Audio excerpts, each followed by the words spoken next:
What's up, 7th and 8th graders? It's Kaylynn here with this week's Revelation Remix, where we take what was said Sunday morning at church and we take a second look at it. So this week, our pastor, Jim Samra, preached on Revelation 1, verses 9 through 20, which is an awesome passage because if you're anything like me, have you ever wondered, what does Jesus look like? I wonder that all the time, and I'm pretty sure he doesn't look like what a lot of the paintings say he looks like. So, in Revelation chapter 1, John has this vision of what Jesus looks like. And he writes it all down, and it is crazy. So I did my best to draw it as I read it. So I recommend go through those verses, read them, and I challenge you to just try to draw how you picture Jesus when you read these verses, because it's very entertaining. This is what I came up with. Try not to be too intimidated by my artistic skills. There he is. That's Jesus. All right, so you'll see in those verses it talks about how he's Son of Man, so he's human. Talks about how he's dressed like a priest. So you can see I gave him his nice priestly robes. He's our high priest, the mediator between us and God. He has white hair, which Jim talked about how that points out how ancient he is. He's the ancient one. Talks about his purity. His eyes are like blazing fire, which Jim said shows that there's nothing that's hidden from his sight.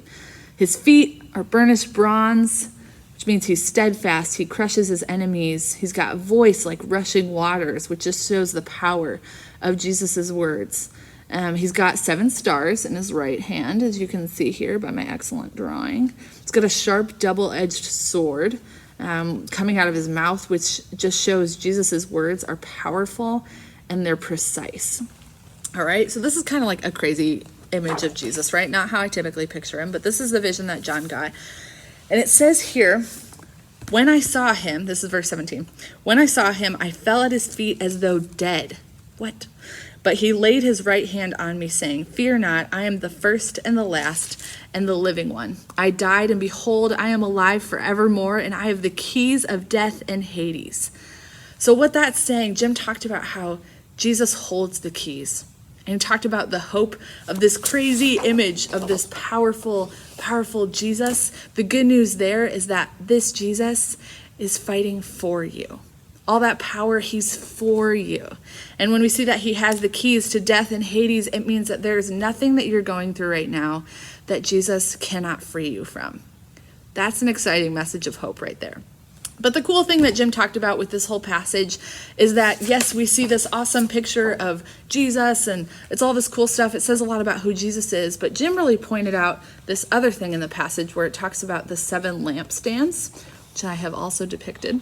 So we got these 7 lampstands, which in this passage it says, as for the mystery, this is verse 20, as for the mystery of the 7 stars that you saw in my right hand and the 7 golden lampstands, the 7 stars are the angels of the 7 churches, and the 7 lampstands are the 7 churches. So those lampstands are us. They're the church. That's you. All right. And so Jim talked about how we are all longing for Jesus to return someday, make everything right. Like we look around the world around us today and it's messed up. Okay, there's so much going on. And so it's easy for us to long for Jesus to return and to hope for that. And that's okay. But right now, God is in the church. God is revealing himself through the church. He's using us to bring his kingdom. He's using us to deliver his hope, deliver his message, to show his love. So the light of Jesus's glory is seen in the church.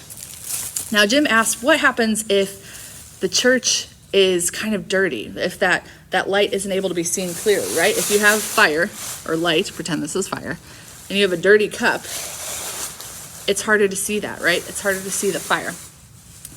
So the whole point of Revelation is God speaking to his church and sharing how the church can be showing his light more clearly, showing his love more clearly. So Jim pointed out that this world needs to see Jesus through the church. He said they can't see Jesus the way that we see each other. They can't see Jesus, but they can see you. And so my question to you is, if somebody that goes to your school who doesn't know Jesus is looking at you and you're the only glimpse that they get of Jesus, what are they going to see? Who is Jesus when they look at you? Is he loving? Does he serve? Is he kind? Or is he focused on the wrong things? Is he selfish? Is he prideful? So this week, I challenge you guys, you are the way that Jesus shows himself to the world. We as the church are the way that God is revealing himself to the world. So when the world looks at you and they see Jesus, what do they see? Do they see a clear picture, a clean picture, a pure picture of who Jesus is? Or is it dirty and needs some work?